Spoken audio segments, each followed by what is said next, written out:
मेरा नाम शालिनी है।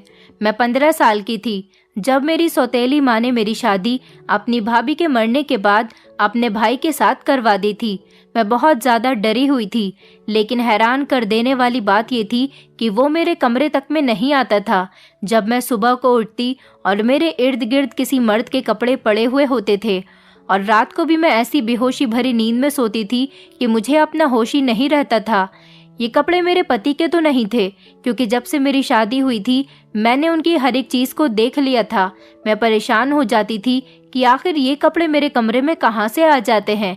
एक दिन मैं रात भर सोई नहीं और देखती रही कि आखिर मेरे साथ अभी तक क्या होता आ रहा है। मैं जाग रही थी और सोने की एक्टिंग कर रही थी। फिर मेरे साथ वो हुआ जिसकी मैंने कभी उम्मीद भी नहीं की थी, क्योंकि मेरे कमरे में एक ऐसा इंसान आया जिसने मेरे होश उड़ा दिए थे। मैं 4 साल की थी जब मेरी माँ मुझे इस दुनिया से छोड़कर चली गई थी। मेरा कोई भाई बहन भी नहीं था।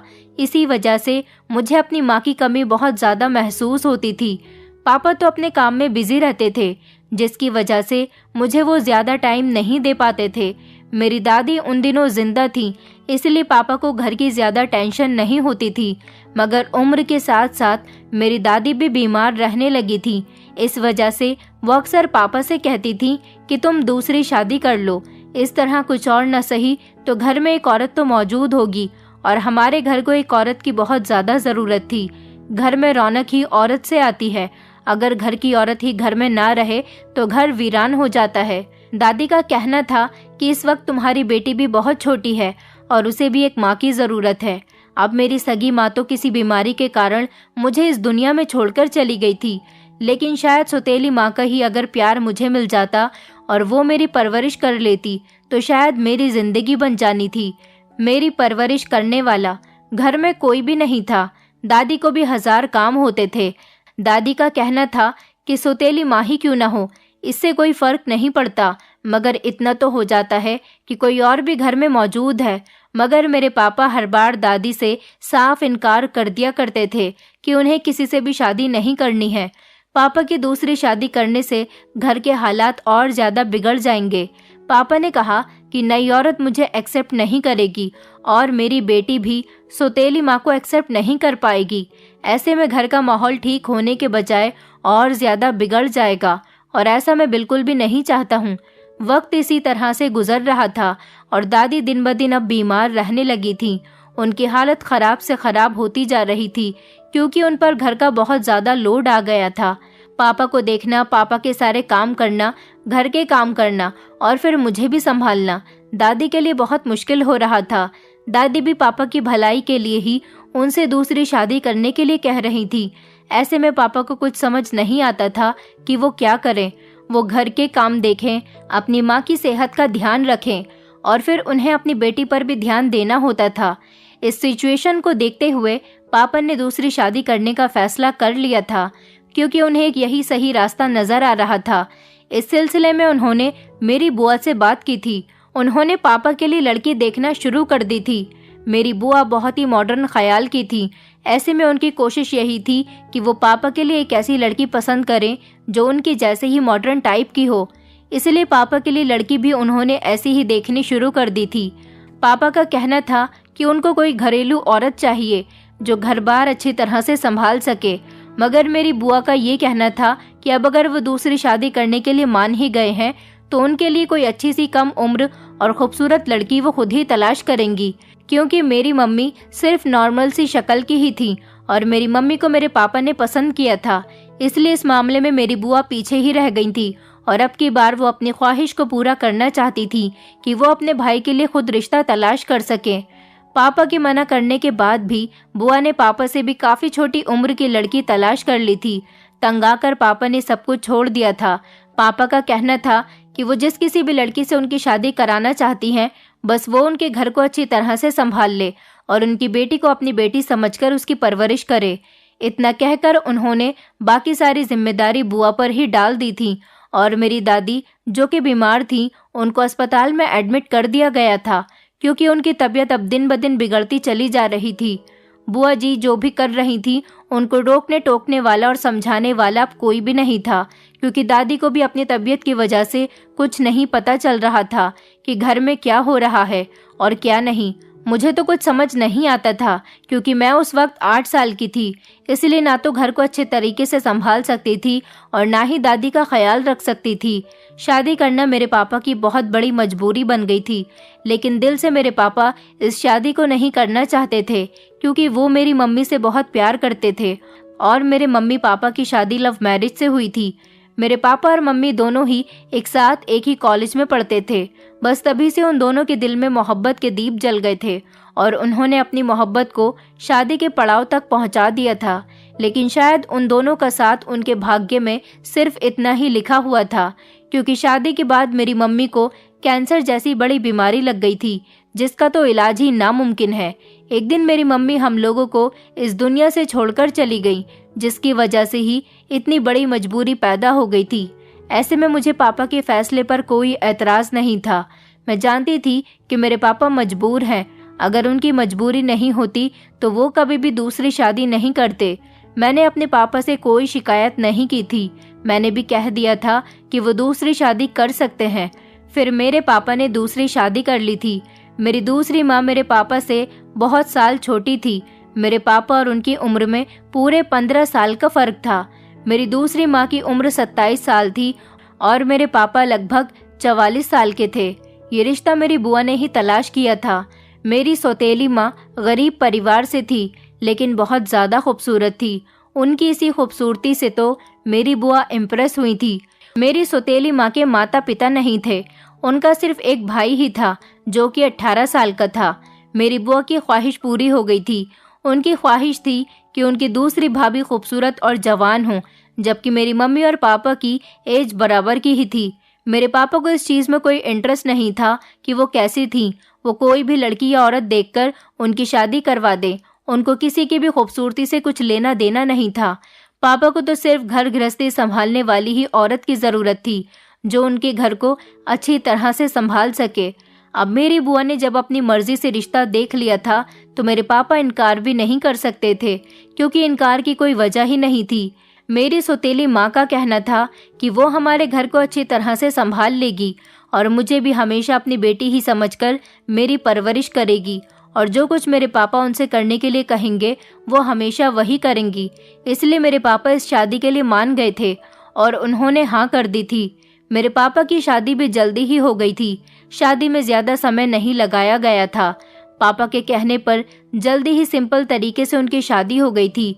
मेरी दादी की तबीयत भी अब पहले से काफ़ी बेहतर हो चुकी थी और वो अस्पताल से डिस्चार्ज होकर अब घर वापस आ गई थी। वो भी मेरे पापा की शादी के बारे में सुनकर बहुत खुश हुई थी और फिर इसी तरह मेरी दूसरी माँ हमारे घर में रहने के लिए आ गई थी। मेरी सौतेली माँ सच में बहुत खूबसूरत थी। मेरी बुआ, जिन्होंने ये रिश्ता करवाया था, शादी की सारी तैयारियां उन्होंने खुद ही की थीं। दादी भी पापा की इस शादी से बहुत खुश थी और बेफिक्र थी, क्योंकि वो ऐसा ही तो चाहती थी कि उनके बेटे का घर दोबारा से बस जाए और उनकी पोती को माँ का साया मिल सके। मेरी दादी का मेरे पापा की शादी करवाने का कोई गलत मकसद नहीं था। वो बस हम लोगों की खुशी ही चाहती थी कि हम दोनों को सहारा मिल जाए और हमें कोई संभालने वाला इस घर में आ जाए, क्योंकि दादी को लगता था कि वो भी अब कुछ दिन की ही मेहमान है। ऐसे में पापा का शादी के लिए मान जाना बहुत बड़ी बात थी। मैंने भी इस बात को एक्सेप्ट कर लिया था कि मेरी दूसरी माँ इस घर में आ चुकी है।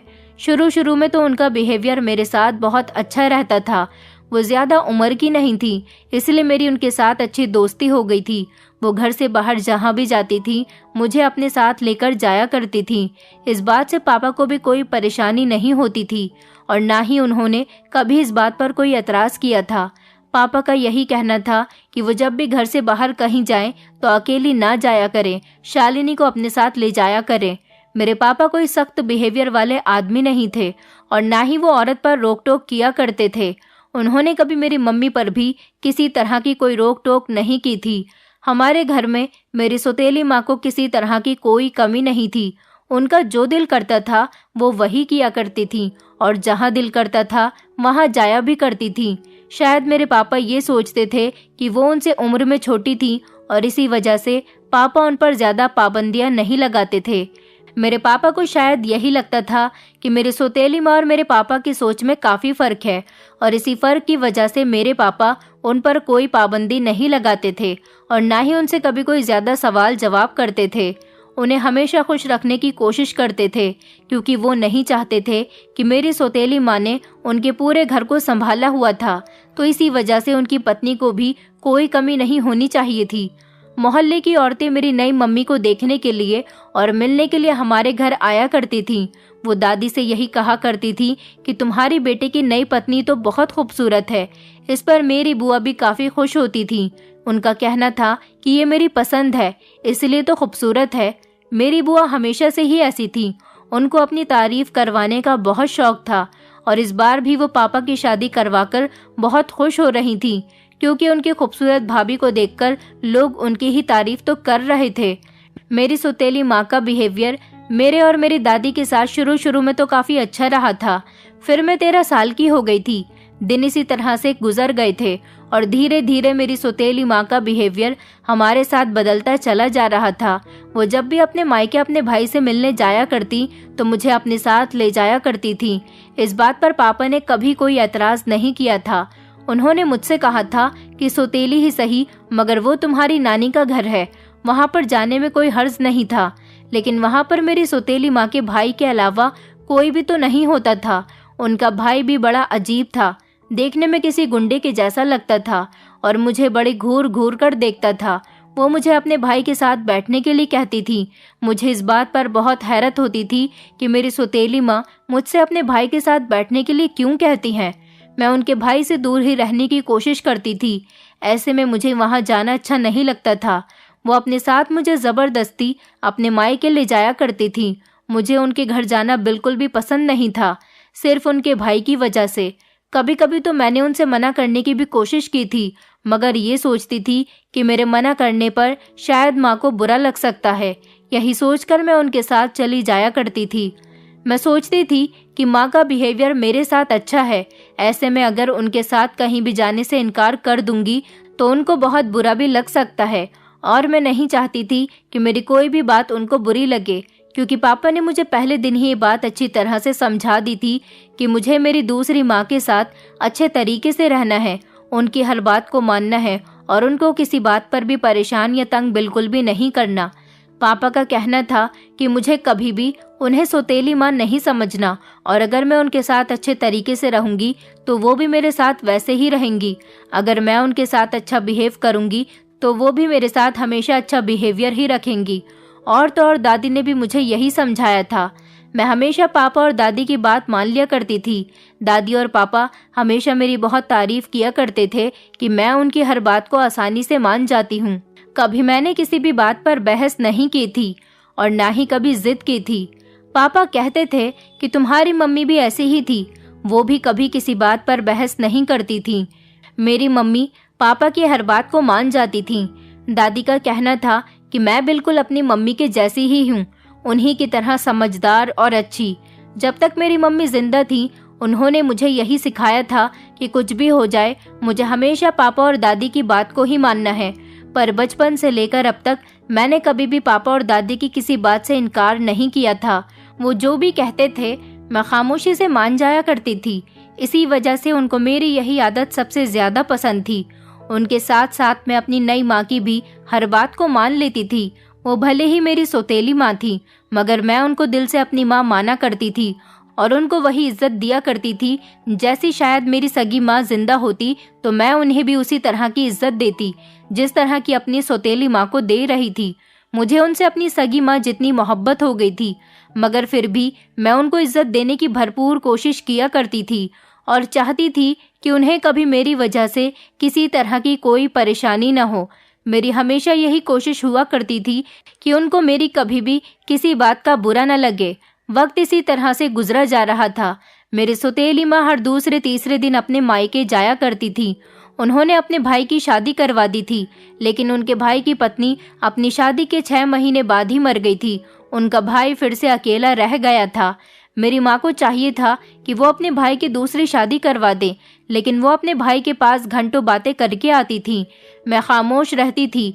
कुछ वक्त तो ऐसे ही चलता रहा था। मेरी नई माँ का बिहेवियर अभी भी मेरे साथ बहुत अच्छा था, लेकिन ये सिर्फ तब तक ही अच्छा था जब तक मेरी दादी जिंदा थी। मेरे पापा की शादी को कई साल हो गए थे।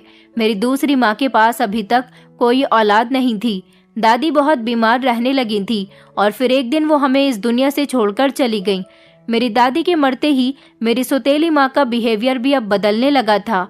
वो अब छोटी छोटी बात पर मुझसे गुस्सा करने लगी थी, लेकिन मैंने ये बात कभी पापा को नहीं बताई थी। मैं नहीं चाहती थी कि मेरी वजह से पापा को किसी भी परेशानी का सामना करना पड़े। मैं उनकी हर बात को खामोशी से बर्दाश्त कर जाया करती थी। मैंने कभी अपनी सौतेली माँ को किसी भी बात पर पलटकर जवाब नहीं दिया था और यही वजह थी कि ये घर अभी तक कायम था। अगर उन्हीं की तरह मैं भी बात बात पर लड़ती झगड़ती रहती या फिर छोटी छोटी बात पर गुस्सा करके बैठ जाती तो इस घर का सुकून खत्म हो जाता, और मैं ऐसा बिल्कुल भी नहीं चाहती थी, क्योंकि मैं अपने पापा की परेशानी को अच्छी तरह से जानती थी। वो इस घर में हमेशा खुशहाली देखना चाहते थे। ऐसे में मेरा खामोश रहकर सब कुछ बर्दाश्त करना ही सबसे ज्यादा बेहतर था, और मैं हमेशा ऐसे ही करने की कोशिश करती थी। वक्त इसी तरह से गुजरता चला जा रहा था, मगर मेरी सौतेली माँ के बिहेवियर में कोई चेंजेस नहीं आए थे। वो मुझसे सारे घर का काम भी करवाया करती थी, मगर मेरे पापा इन सब बातों से पूरी तरह अनजान थे, क्योंकि वो घर पर कम ही मौजूद हुआ करते थे। वो सारा दिन अपने काम पर ही होते थे। इसी वजह से मेरे पापा घर की किसी भी बात को नहीं जानते थे। वो सुबह को घर से निकलते थे तो रात को ही घर में घुसते थे। उनकी ज्यादा छुट्टियां भी नहीं होती थीं। मैं उनको कोई भी बात बताकर ज्यादा परेशान नहीं करना चाहती थी। साल इसी तरह से गुजर रहे थे और मेरी सौतेली माँ का बिहेवियर दिन ब दिन बदलता चला जा रहा था। मेरी बुआ जी को इस बात के बारे में अच्छी तरह से पता था, मगर उन्होंने भी कभी उनको समझाने की कोशिश नहीं की थी। उनका यही कहना होता था कि गलती कहीं न कहीं शालिनी की ही होगी। कुछ वक्त तक तो ये बात पापा से छुपी रही थी, लेकिन आखिर ये बात कब तक छुपी रहती। एक न एक दिन तो ये बात सबके सामने आनी ही थी, और फिर ये बात मेरे पापा के सामने भी खुल गई थी। उनको मेरी सौतेली माँ के बिहेवियर का आइडिया हो गया था। पापा ने इस बारे में उनसे कहा था कि तुम्हारा मेरी बेटी के साथ बिहेवियर अच्छा नहीं है, तुम्हें मेरी बेटी के साथ ऐसा नहीं करना चाहिए। जिस पर मेरी सौतेली माँ का कहना था कि मैंने अब तक तुम्हारी बेटी को काफी बर्दाश्त कर लिया, लेकिन अब नहीं कर सकती।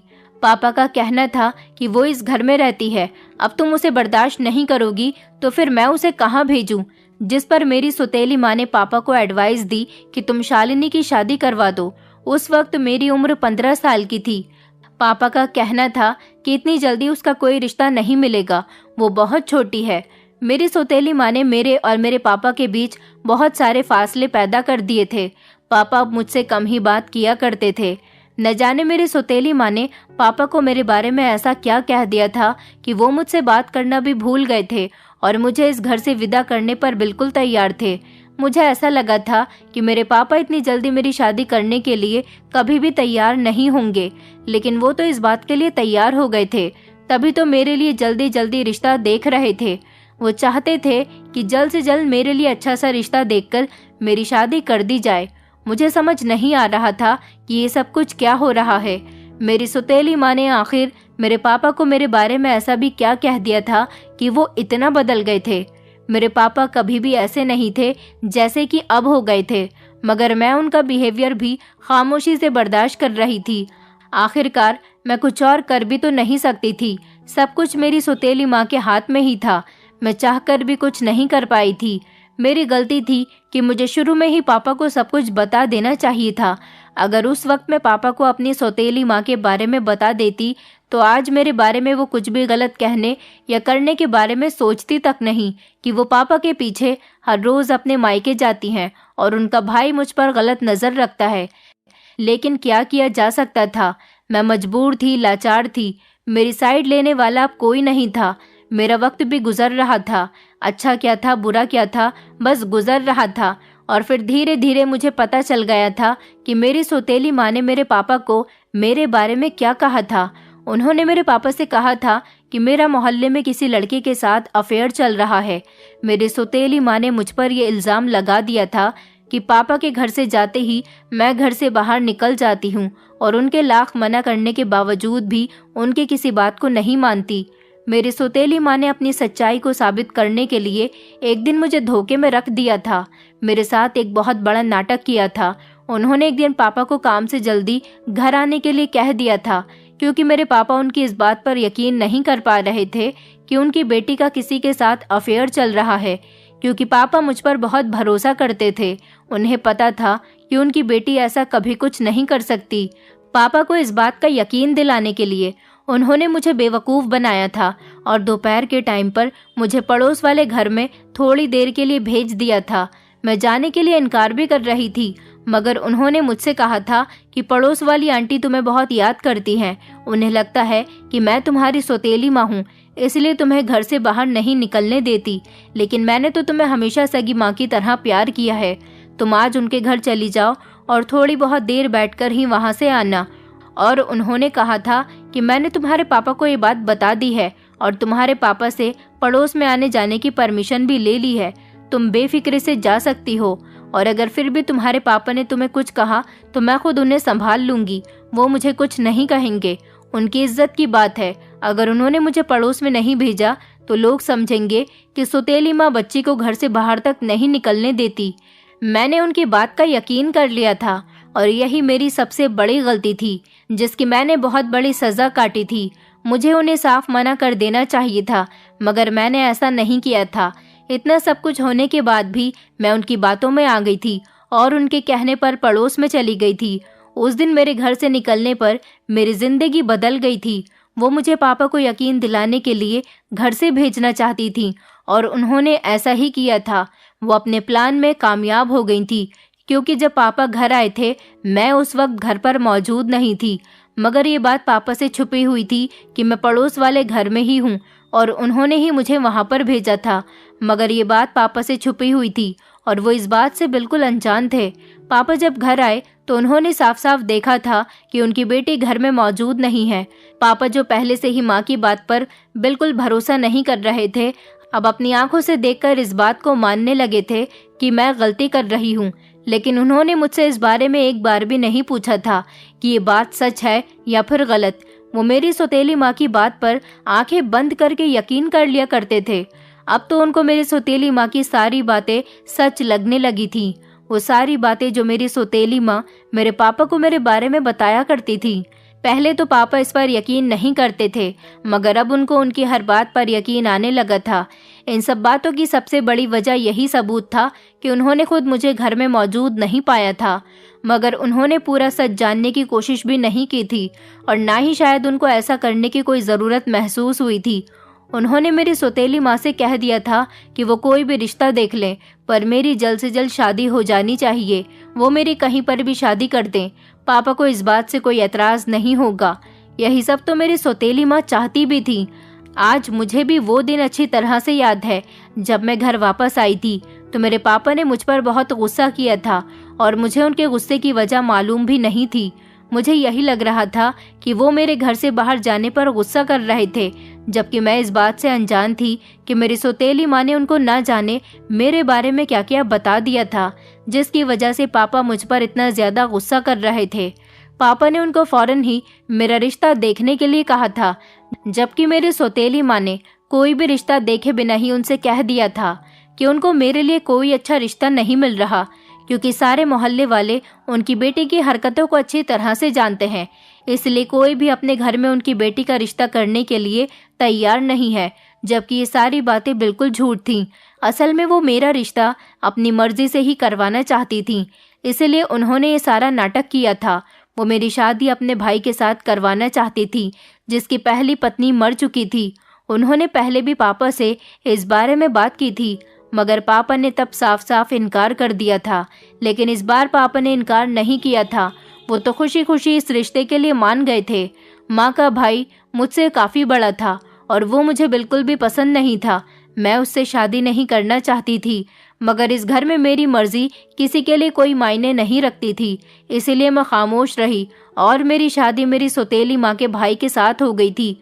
उस वक्त मैं काफ़ी डरी हुई थी, क्योंकि मेरी सौतेली माँ का भाई देखने में बिल्कुल भी अच्छा नहीं था। उसकी हरकतें भी बिल्कुल गुंडों के जैसी थीं। मेरी उम्र 15 साल की थी, मैं भी बहुत छोटी थी। मुझे ना तो ठीक तरह से घर संभालना आता था और ना ही मुझे शादी करने का कोई शौक था। अभी तो मेरी खेल कूद की उम्र थी। मुझे नए घर और नए लोगों से डर लगता था। और फिर जिस तरह का बिहेवियर मेरी सौतेली माँ ने मेरे साथ किया हुआ था, मेरे पापा को भी उन्होंने मेरे खिलाफ कर दिया था। ऐसे में मुझे डर लगने लगा था, क्योंकि वो इंसान कोई और नहीं बल्कि मेरी सौतेली माँ का अपना छोटा भाई था। वो भी मेरी सौतेली माँ के कहने पर ही चलता था। मुझे बहुत डर लगने लगा था। मेरे बस में अगर कुछ होता तो मैं कभी भी ये शादी नहीं करती। अगर दादी आज जिंदा होती तो वो भी मेरी शादी कभी इस इंसान के साथ नहीं होने देती। उस दिन मुझे अपनी माँ और दादी बहुत याद आई थी। मैं बहुत मजबूर हो गई थी। मेरे पास कोई दूसरा रास्ता भी तो नहीं था। मैं पापा से भी कुछ नहीं कह सकती थी, क्योंकि मुझे पता था कि वो मेरी बात पर कभी यकीन नहीं करेंगे। मैंने चुपचाप हाँ कर दी थी और फिर ये शादी कर ली थी, इस भरोसे से कि शायद मेरी जिंदगी में कुछ अच्छा बदलाव आ सके। उम्मीद तो मुझे बिल्कुल भी नहीं थी कि जिस घर में मैं जा रही थी उस घर में मेरी सौतेली माँ का काफ़ी आना जाना था, और कहीं ना कहीं मुझे इस बात का भी यकीन था कि यहाँ पर मेरी शादी करवाने में मेरी सौतेली माँ का ही कोई फ़ायदा होगा। तभी तो वो ऐसा कर रही थी। मैं हर वक्त रोती रहती थी। मेरा पति मेरे कमरे में बिल्कुल नहीं आया करता था, लेकिन मुझे फिर भी उससे डर लगता था। मैं उसके सामने नहीं आती थी। सारा दिन खुद को कमरे में बंद करके रखती थी। मैं उसके घर से निकलने के बाद ही अपने कमरे से बाहर आया करती थी और उसके घर आने से पहले ही सारे काम से फ्री हो जाती थी। घर की सारी जिम्मेदारी मैं अच्छी तरह से निभा रही थी। ऐसा नहीं था कि मैं घर का कोई काम नहीं कर रही थी। अपने पति के घर से निकलने के बाद ही मैं कमरे से बाहर निकलती और साफ सफाई करती और खाना भी बना लिया करती थी। फिर वापस अपने कमरे में आ जाती थी। अपने हिस्से का खाना मैं अपने लिए कमरे में ही लेकर आ जाती थी, जबकि मेरा पति खुद ही अपने हाथ से खाना निकालकर खा लिया करता था। मुझे तो उसके बारे में कुछ पता ही नहीं होता था कि उसने कब खाना खाया। कुछ दिन तो सब कुछ ठीक था, मगर फिर ऐसा होने लगा था कि जैसे ही मैं सुबह उठती तो मेरा पूरा शरीर दर्द करने लगता था। मेरे इर्द गिर्द तो मुझे मर्द के कपड़े नजर आते थे। कहीं पर शर्ट होती तो कहीं पैंट होती थी। ये एक दिन नहीं बल्कि हर रोज मेरे साथ ही अब ऐसा होने लगा था। रात को खाना खाने के बाद जब मैं बिस्तर पर सोने के लिए लेट जाती तो मुझे अपना होश ही नहीं रहता था, और ना ही रात बीच में मेरी आँख खुलती थी। मैं इस बारे में किसी को कुछ बता भी नहीं सकती थी। अब मुझे डर लगने लगा था, और मुझे ये भी यकीन था कि ये कपड़े मेरे पति के नहीं हैं, क्योंकि उसके जाने के बाद जो उसके मेले कपड़े होते थे उनको मैं ही तो हाथ से धोकर सूखने के बाद तह बनाकर अलमारी में खुद ही रखती थी। इसलिए मुझे अपने पति के कपड़ों के बारे में अच्छी तरह से पता चल गया था।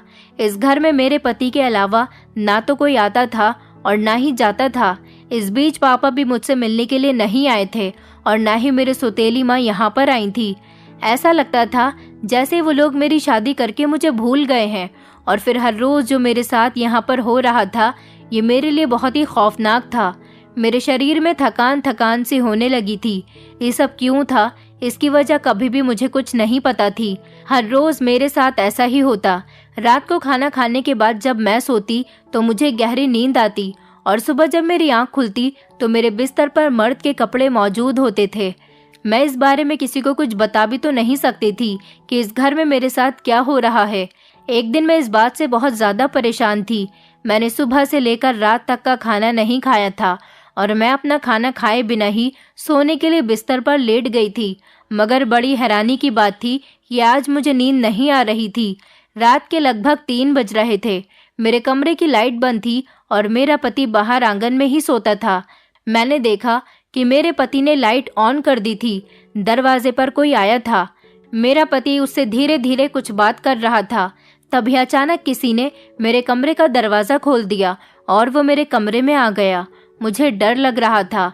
मैं अब और बर्दाश्त नहीं कर सकती थी, इसलिए मैंने जैसे ही लाइट ऑन की तो ये कोई अनजान मर्द था। इस आदमी को देखकर तो मेरे होश उड़ गए थे।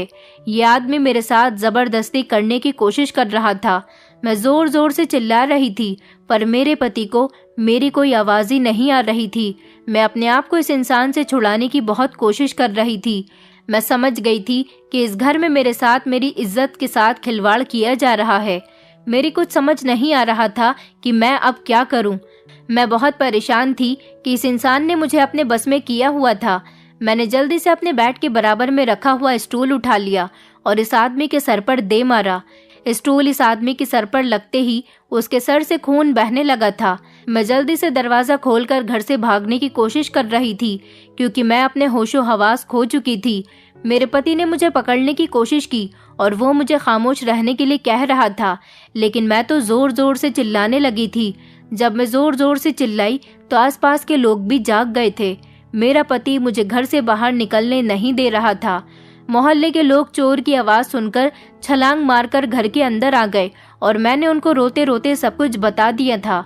मोहल्ले के लोगों ने मेरे पति और उस आदमी की खूब पिटाई की थी और तो और रात के इस टाइम पर पुलिस को भी बुला लिया था।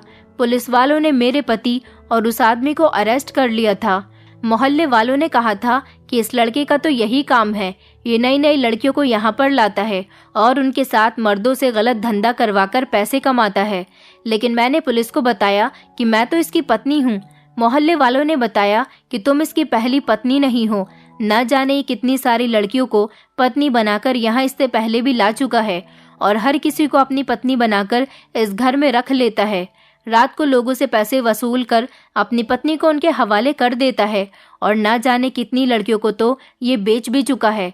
मैं समझ गई थी कि इसका मतलब है मेरे पति की पहली पत्नी मरी नहीं थी, बल्कि उसने उसको भी किसी के हाथ महंगी कीमत पर बेच दिया था। मेरे साथ ये सब कुछ क्या हो गया था? मुझे अपने शरीर से घिन महसूस हो रही थी। मेरा पति हर रात मेरी कीमत लगाता था और पैसे वसूलता था क्योंकि उसका कोई दूसरा काम ही नहीं था।